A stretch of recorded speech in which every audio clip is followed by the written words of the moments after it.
দেখুন, এটা একাধিক বিষয়ে এই রাজ্য সরকার তড়িঘড়ি করে কিছু বিল আনার চেষ্টা করছেন পশ্চিমবঙ্গ বিধানসভায়।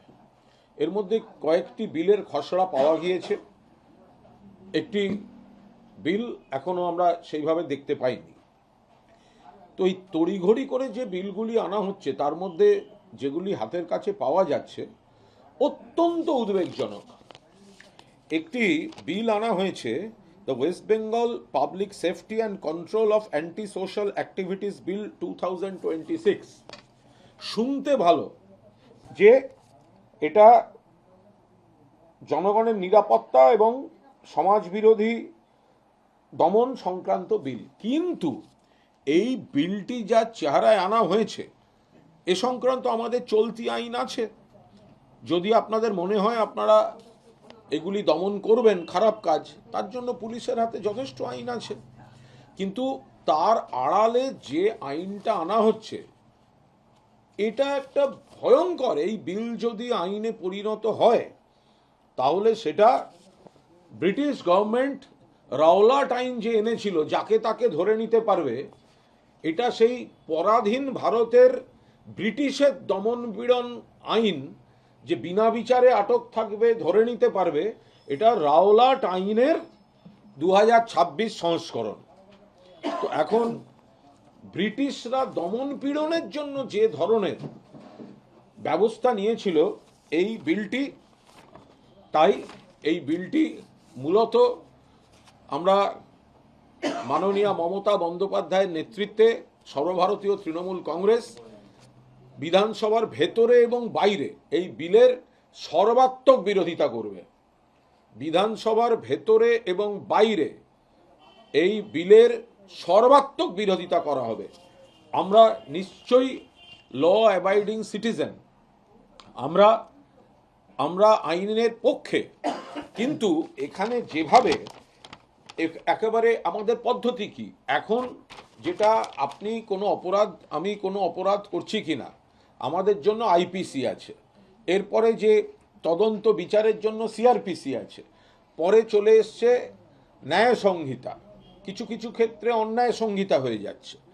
তো এখন তারপরে এটা যেটা এসছে সেটা একেবারে উল্টো পুরাণ, উল্টো রথের মতো উল্টো সংবিধান। ভারতের সংবিধান যে অধিকার মানুষকে দিচ্ছে তার সম্পূর্ণ পরিপন্থী এই বিলটা। এখানে যা বলা হচ্ছে যে এখন যে কোনো ব্যক্তিকে,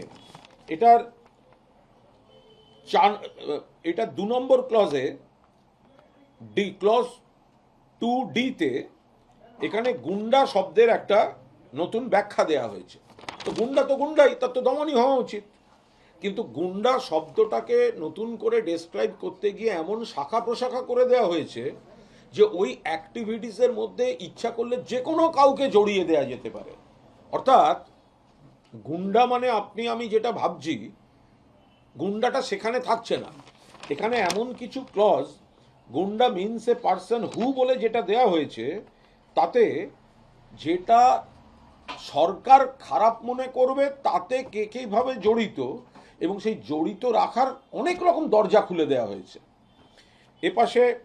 তারপরে একটা ডেঞ্জারাস রয়েছে, আমি সব বিস্তারিত যাচ্ছি না। 3 নম্বরে রয়েছে, the state government May, if satisfied on the basis of a report submitted by a police officer not below the rank of superintendent of police, মানে এসপি র্যাঙ্কের একজন অফিসার যদি মনে করেন, with a view to preventing any gunda from committing any anti-social activity in the state of West Bengal, যদি police officer একজন মনে করেন যে এ করতে পারে, সঙ্গে সঙ্গে তাকে ধরে নেবে। তো আমাদের এখানে তো এই আশঙ্কা বা অনুমান ভিত্তিক অ্যারেস্টের নিশ্চিতভাবে পদ্ধতি আছে এবং সেটা হয়, কিন্তু তার সঙ্গে এবার যেটা যোগ করে দিচ্ছে যে আপনি মোটের উপর কাউকে অ্যারেস্ট করলে 24 ঘন্টার মধ্যে কোর্টে প্রোডাকশন করতে হয়। এখানে এমন প্রভিশন থাকছে যে আপনাকে সেটা করতে হচ্ছে না, আপনাকে আটকে রাখা যেতে পারে। সঙ্গে সঙ্গে মেমো অফ অ্যারেস্ট দেওয়া উচিত, যাতে আপনি জানতে পারেন আপনাকে কি অপরাধে অ্যারেস্ট করছে, এখানে মেমো অফ অ্যারেস্টের জন্য এত দিন দিয়ে দেওয়া হয়েছে। মারাত্মক জিনিস হচ্ছে যে এখানে আপনি every person in respect of whom a detention order has been made under this act shall be detained in such correctional home within state of West Bengal। অর্থাৎ এখন যে জেলের জুরিসডিকশন আছে, অর্থাৎ ব্যাংশাল কোর্টে যদি আপনাকে কোনোভাবে জেলে যেতে হয়, আপনাকে প্রেসিডেন্সি জেলে যেতে হবে, আবার মানে এইভাবে কিন্তু এখানে যা হচ্ছে, আপনাকে কলকাতায় ধরলে জলপাইগুড়িতে রাখতে পারে, জলপাইগুড়িকে ধরলে পুরুলিয়ায় রাখতে পারে। অর্থাৎ কাউকে অপছন্দে, রাজনৈতিক প্রতিহিংসা বা যে কোনো কারণে কাউকে যদি অ্যারেস্ট করা হয়, তিনি কেন অ্যারেস্ট হলেন আপনি সঙ্গে সঙ্গে জানতে পারবেন না। আপনাকে কোথায় রাখা হচ্ছে জানতে সময় লেগে যাবে যদি দূরে কোথাও পাঠিয়ে দেন। এবং মারাত্মক হচ্ছে ডিটেইনড পারসন শ্যাল নট, এটা হচ্ছে 10 নম্বর ক্লজের 4 number sub clause, a detained person shall not be ordinarily be entitled to be represented by a legal practitioner before the advisory board। আপনি উকিল দিতে পারবেন না। একজন কাউকে ডিটেন্ড করে রেখেছে, তার হয়ে কোনো উকিল অ্যাপিয়ার করতে পারবে না অ্যাডভাইসারি বোর্ড। এই অ্যাডভাইসারি বোর্ডটা কি? যে কাউকে অ্যারেস্ট করলে বা ডিটেন্ড করলে যে কোর্টের বদলে অ্যাডভাইসারি বোর্ডকে স্যাটিসফাই করতে হবে। এখানে যেমন 24 ঘন্টার মধ্যে, এখানে সেরকম কোনো প্রভিশন নেই, অনেক দিন আটকে রাখা যেতে পারে। এবং অ্যাডভাইসারি বোর্ডটা সরকার তৈরি করে দেবে, তাহলে বুঝতেই পারছেন কি হবে। এবার সেই অ্যাডভাইসারি বোর্ড আপনার ভাগ্য নির্ধারণ করবে। ফলে এই গোটা জিনিসটা এর ছত্রে ছত্রে যা আছে, এগুলো আমরা রাজ্য বিধানসভার ভেতরে এবং বিধানসভার বাইরে আমরা এটা মানুষের কাছে তুলে ধরব যে এটা গুন্ডা দমনের নামে চূড়ান্ত দমন পীড়ন, নাগরিক অধিকার হরণ। অর্থাৎ আমাদের দেশের সংবিধান বলছে যতক্ষণ কোনো ব্যক্তি কোনো নির্দিষ্ট অপরাধে দোষী সাব্যস্ত না হন, তার কিছু অধিকার থাকবে। আর এটা দোষী দূরের কথা, কাকে সন্দেহভাজন হলেই আপনার লাইফ হেল করে দেওয়ার গোটা ক্ষমতা এটার মধ্যে থাকছে। ফলে এটা আমরা খুব স্পষ্টভাবে বলছি, এটা ব্রিটিশের যে রওলাট আইন ছিল, সেই রওলাট আইন, যেটাকে আমরা ড্রাকোনিয়ান ল বলতাম, ড্রাকোনিয়ান ল যেটা ব্রিটিশ কলোনিয়াল গভর্নমেন্ট তৈরি করেছিল, যে যাকে তাকে যখন তখন ধরে আটকে রাখা যাবে, এটা ব্রিটিশের দমন পীড়নের রওলাট আইনের 2026 সালের সংস্করণ। এটা প্রতিহিংসা কাদের বিরুদ্ধে ব্যবহার হবে? আমাদের বিরুদ্ধে ব্যবহার হবে, যারা বিরোধিতা করব। যে কোনো নাগরিক যারা সরকারের কোনো ভুল কাজের বা নীতিগতভাবে সমালোচনা করবেন, তাদের বিরুদ্ধে ব্যবহার হবে।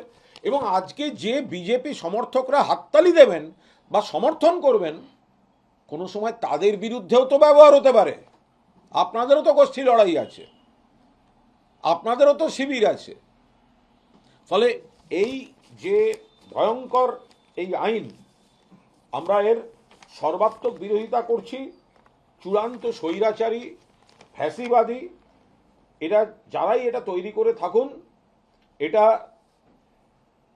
এটা দেখুন, the maximum period of which any person may be detained in pursuance of a detention order made under this act and confirmed under section 10 shall not exceed 12 months from the date of detention। অর্থাৎ আপনি তো 1 বছর শুধু এমনি আপনাকে আটকে রাখতে পারবে, এটা দিয়ে আপনাকে তো 1 বছর শুধু এমনি আটকে রাখতে পারবে। এখনকার নিয়ম কি? কাউকে কোনো অপরাধে অ্যারেস্ট করা হলো, তাকে 24 ঘন্টার মধ্যে কোর্টে নিতে হবে। এবার মাননীয় বিচারকের সেখানে এখতিয়ার, আপনাকে বেল দেবে নাকি পুলিশ কাস্টডি, পুলিশের হেফাজতে দেবে, নাকি আপনাকে জেলে পাঠাবে। তো এখানে তো কোর্টকে এড়িয়ে বিচার ব্যবস্থা হচ্ছে একটা। এখানে কোর্টের ভূমিকাই থাকছে না, অ্যাডভাইসারি বোর্ডে চলে যাচ্ছে। এটা কি করে হবে? আমরা বিধানসভার ভেতরে, বিধানসভার বাইরে এবং আনুষঙ্গিক যে যে আইনি পথে সম্ভব এই বিলের সর্বাত্মকভাবে বিরোধিতা করা হবে। আমরা সরকার পক্ষকে অনুরোধ করব যে আপনারা তাড়াহুড়ো করে সংখ্যা তত্ত্বে এই বিল পাস করাবার চেষ্টা করবেন না। এটা আত্মঘাতী বিল। বিজেপির বিধায়কদেরও অনুরোধ করব যে আজকে আপনারা সংখ্যাগরিষ্ঠতা দেখিয়ে যে বিল পাস করাতে যাচ্ছেন, এটা কিন্তু ভয়ঙ্কর আত্মঘাতী একটা পরিস্থিতিতে পরিণত হবে। ফলে এই জিনিস যদি যে কোনো সরকারের হাতে আসে, সেই সরকার এটা অপব্যবহার করার উদ্দেশ্যেই হয়তো কেউ তৈরি করছেন। আর আমরা অনুরোধ করব সরকারকে যে দয়া করে আপনারা দেখুন, এইখানে এই যে দ্য গ্রাউন্ডস অফ ডিটেনশন, এখন কি আছে, আপনাকে অ্যারেস্ট করলে সঙ্গে সঙ্গে একটা অ্যারেস্ট মেমো দিতে হবে এবং 24 ঘন্টার মধ্যে কোর্টে পৌঁছে আপনাকে কেস ডায়েরি সাবমিট করতে হবে, যাতে মাননীয় বিচারক তিনি বুঝতে পারেন যে আপনাকে কেন অ্যারেস্ট করা হয়েছে, কিসের উপর দাঁড়িয়ে বিচারটা হবে। কিন্তু এখানে পরিষ্কার বলে দিচ্ছে, as per shall be furnished a detained person as soon as may be and in any case within 5 days from the date of detention। অর্থাৎ আপনাকে কেন অ্যারেস্ট করছে এইটা ব্যাখ্যা করার জন্য 5 দিন সময় দেওয়া হচ্ছে। অর্থাৎ সঙ্গে সঙ্গে আপনি অ্যারেস্ট মেমো পাবেন না। কোনো কারণে কাউকে ধরলে তার বন্ধু বান্ধবরা যে ছাড়াতে নামবে, কিসের ভিত্তিতে ছাড়াবে, কিসে ধরা হচ্ছে সেটাই তো বলছে না। তখন 5 দিনের মধ্যে বললেই চলবে। কোন জেলে ডাইরেক্ট জেলে পাঠাবার প্রভিশন আছে। ডিটেনশন কোর্ট প্রডিউস করে, কোর্টের অনুমতি, কোর্টকে স্যাটিসফাই করে জেল নয়, আপনাকে ডিটেন করে জেলে পাঠিয়ে দেবে। অ্যাডভাইসারি বোর্ড নিজেরা তৈরি করবে, তাকে স্যাটিসফাই করবে। আপনি বুঝে নিন, যে অ্যাডভাইসারি বোর্ড সরকার তৈরি করবে সে কি পুলিশের রিপোর্টকে বলবে না এটা ভুল, আপনাকে ছেড়ে দেবে? আপনাকে তো টার্গেট করে ধরা হচ্ছে।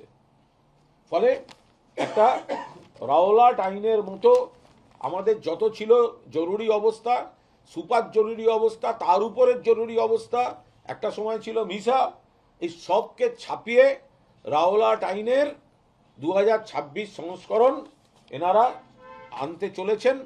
আমরা দাবি করব যে দয়া করে তাড়াহুড়ো করে এত বড় সর্বনাশা দমন পীড়নের জিনিস বিধানসভায় আনবেন না। কিন্তু ওরা এনেছেন। সোমবার দিন বিধানসভায় এটি নিয়ে আলোচনার কথা এবং আনুষঙ্গিক আরও কিছু বিল আনছেন, সেগুলো আমাদের দলীয় নেতৃত্ব খতিয়ে দেখছেন। যেগুলো কপি পাওয়া গেছে সেগুলো লাইন টু লাইন আমরা বিশেষজ্ঞদের মতামত নিচ্ছি।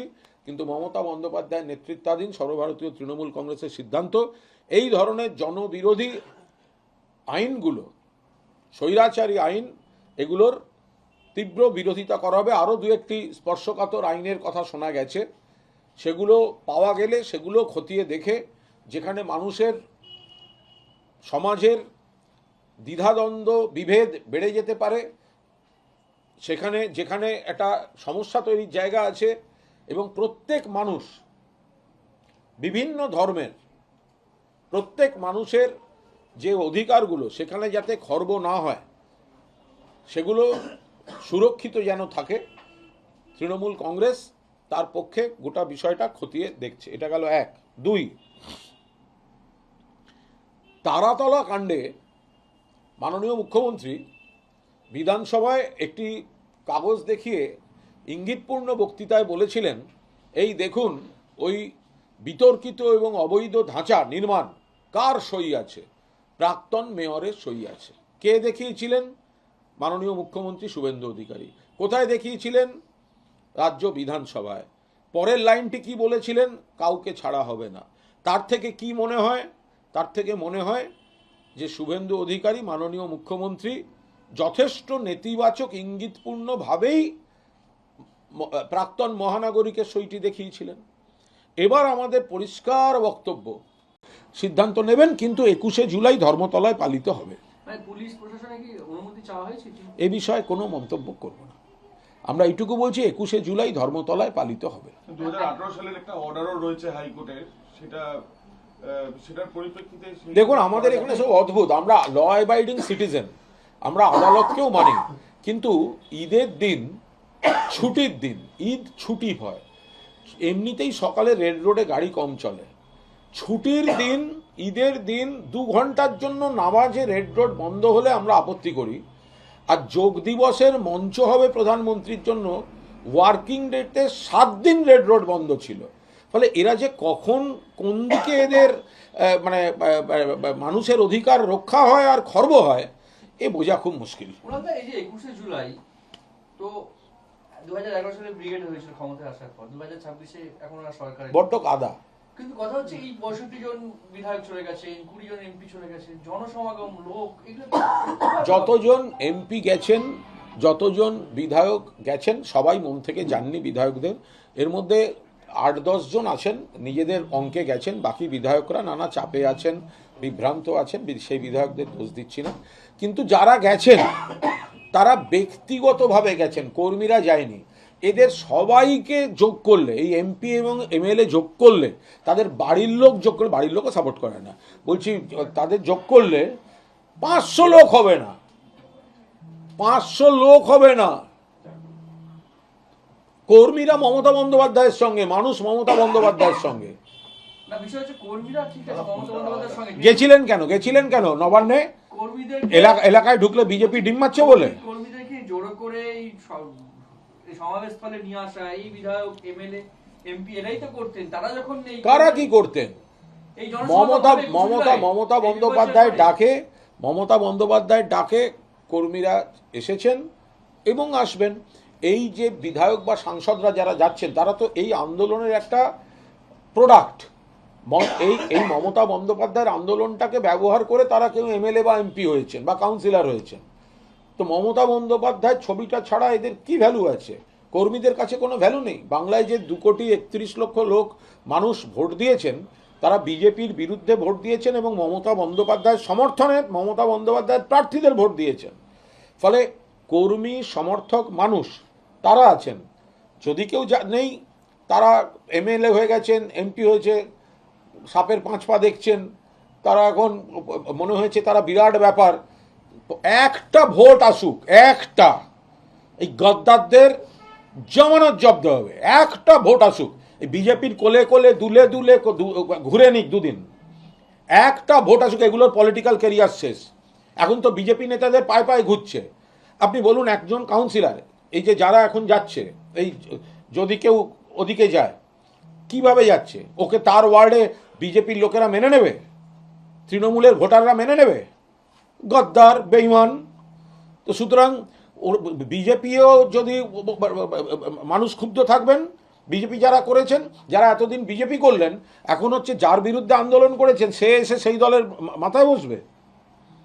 তৃণমূলের কর্মীদের কাছে গদ্দার, বিজেপি কর্মীদের কাছে সুবিধাবাদী, আর সাধারণ মানুষের কাছে এরা একেবারে নিকৃষ্ট রাজনীতির পরিচয় দিচ্ছেন। একটা ভোট আসুক, এই গদ্দারগুলোর একটা ক্যান্ডিডেট হোক। বলছি, পার্টির ব্যাংক অ্যাকাউন্টে সিজ, এই 21শে জুলাই বিশাল পরিমাণ খরচ থেকে আসবে। পার্টির ব্যাংক অ্যাকাউন্ট সিজ, ওগুলো তো বিশাল পরিমাণে খরচ করে থেকে আসবে, টেকনিক্যাল বিষয়। মানুষ, তৃণমূল, ও কোনো ব্যাপার নেই। একটা রুটি আর আলুর তরকারি নিয়ে লোকে বেরিয়ে পড়বে, কোনো চাপ নেই। এবং ওটা পুরো মানে, আর বাকিটা আইনের বিষয়। বলছি, এখানে একটা প্রশ্ন, সেটা হচ্ছে যে ব্যবস্থাপনায় আমরা দেখেছি যে কখনো সল্টলেকে, কখনো গীতাঞ্জলি স্টেডিয়ামে যারা ব্যবস্থাপনা করতেন, কাউন্সিলর থেকে এমএলএ, সব তো এখন জেলে।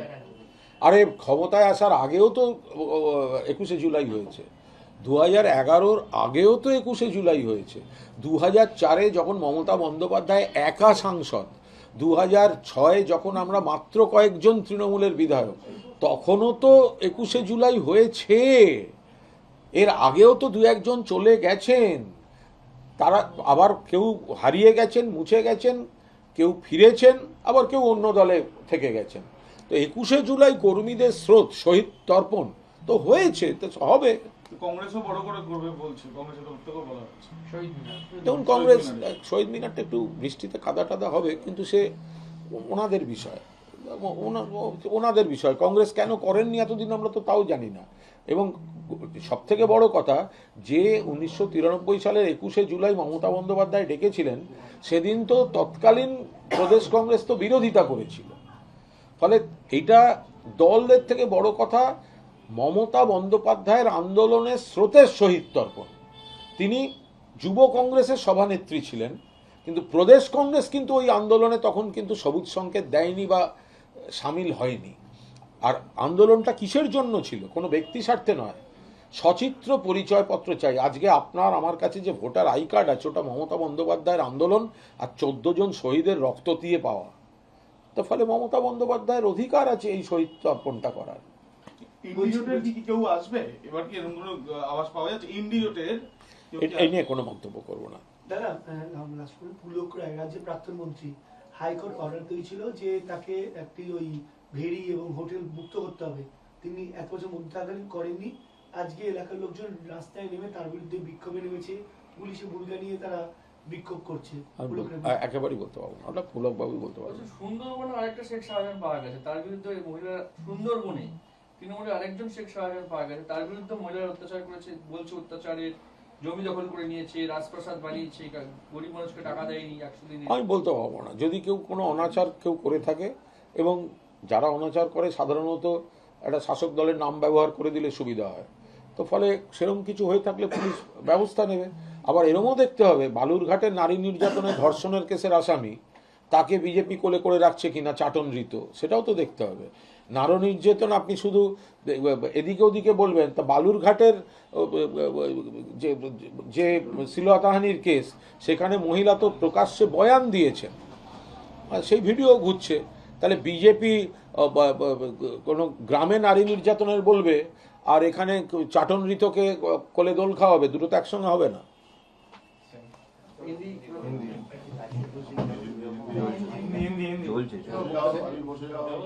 তাহলে আমি সাইড দিয়ে दादा आपने जो आज बिल का बात कर रहे हैं उसके बारे में हम लोग को थोड़ा बताइए। देखिए, ये जो बिल वेस्ट बंगाल असेंबली में ये लोग ला रहा है, the West Bengal public safety and control of anti social activities bill 2026, this is completely anti constitution.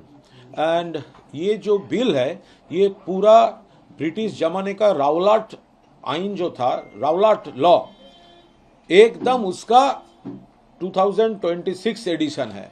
क्योंकि वो रावलाट लॉ, तब वो जो ब्रिटिश गवर्नमेंट वो मिसयूज करता था जिसको चाहे पकड़ने के लिए, और ये जो बिल है ये भी वही बोलता है, ये कोर्ट को बाईपास करके जिसको भी चाहे, और ये जो गुंडा का डिस्क्रिप्शन दे दिया, ये ब्रॉड बेस्ड कर दिया, वो जिसको चाहे वो कनेक्ट कर सकते हैं, रिलेट कर सकते हैं और पकड़ सकते हैं।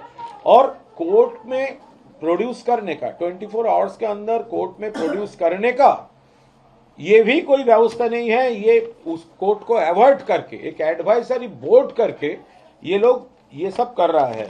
ये बहुत डेंजरस है, और ये a detained person shall not ordinarily be entitled to be represented by a legal practitioner before the advisory board।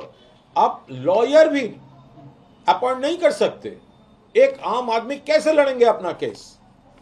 तो ये बहुत एंटी पीपल है, एंटी डेमोक्रेसी है, एंटी कॉन्स्टिट्यूशन है।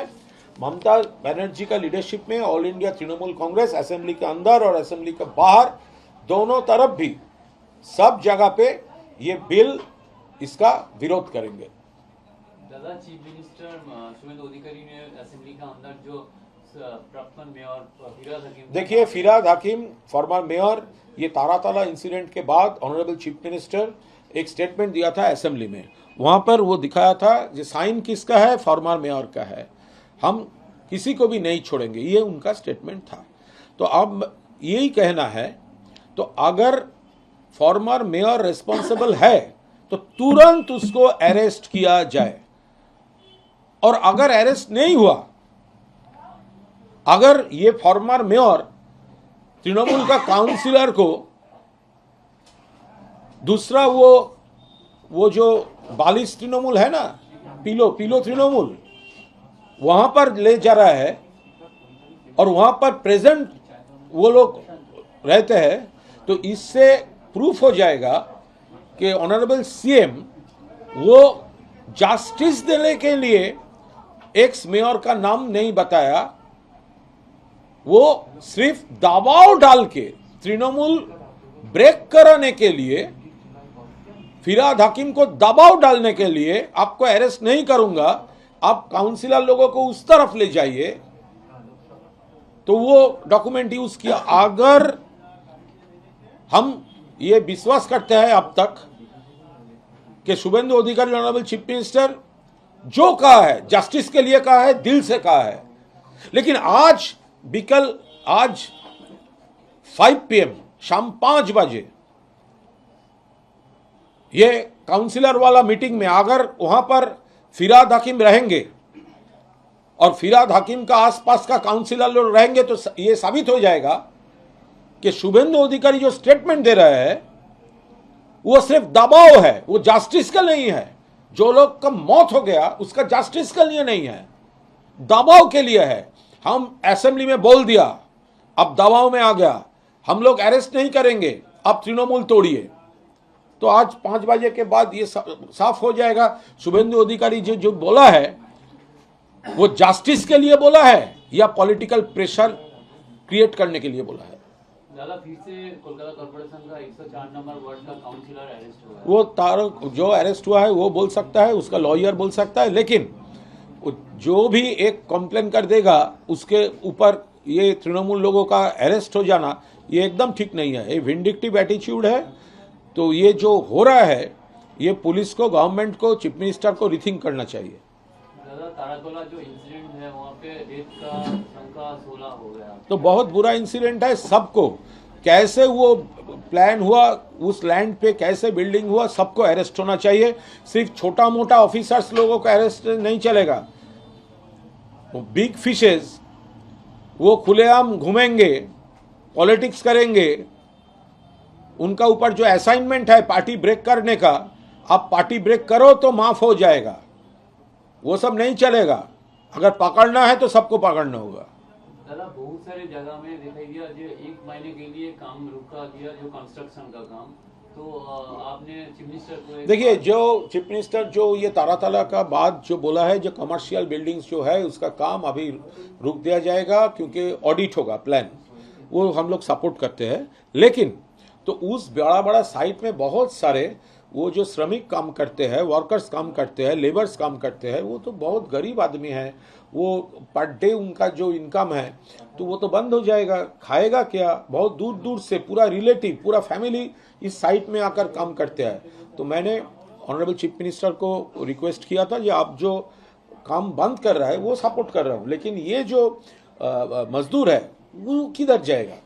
तो हम थैंक्स देते हैं चीफ मिनिस्टर को। चीफ मिनिस्टर कल अनाउंस कर दिया, तो बिल्डर लोगों को गवर्नमेंट रिक्वेस्ट करेगा तो जो मजदूर घर जा सकते हैं तो चला जाए, लेकिन जो यहाँ पर साइट में रहना है तो उसको खाना टाना सब ये बिल्डर लोग देगा। ये शुभेंदु अधिकारी ऑनरेबल चीफ मिनिस्टर ये रिक्वेस्ट भेजा है, एडमिनिस्ट्रेशन को बोल भी दिया है। हम चीफ मिनिस्टर को थैंक्स दे रहे हैं।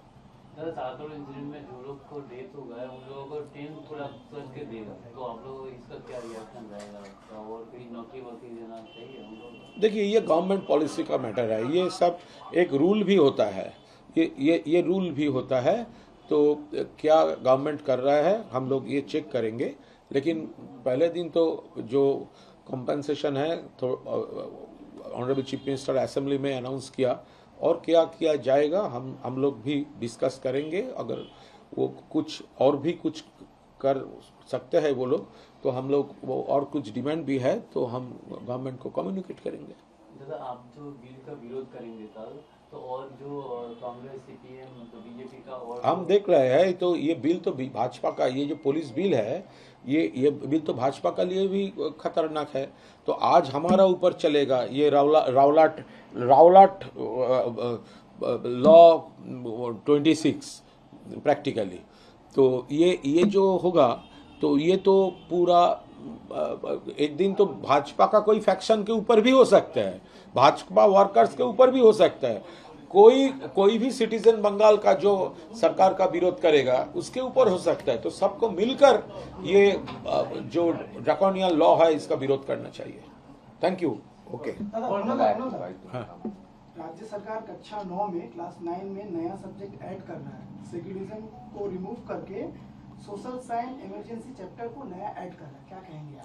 नहीं, सेकुलरिज्म तो रहना ही चाहिए, वो तो हमारा कॉन्स्टिट्यूशन का सेकुलरिज्म तो रहना ही चाहिए, सेकुलरिज्म हटाने का कोई मतलब ही नहीं है। और हम लोग देखेंगे क्या वो ऐड कर रहा है, क्या उसमें क्या है, टेक्स्ट में क्या है, हमारा लीडरशिप वो देखेंगे। और दादा यूसीसी के बारे में नहीं, बोलो दिया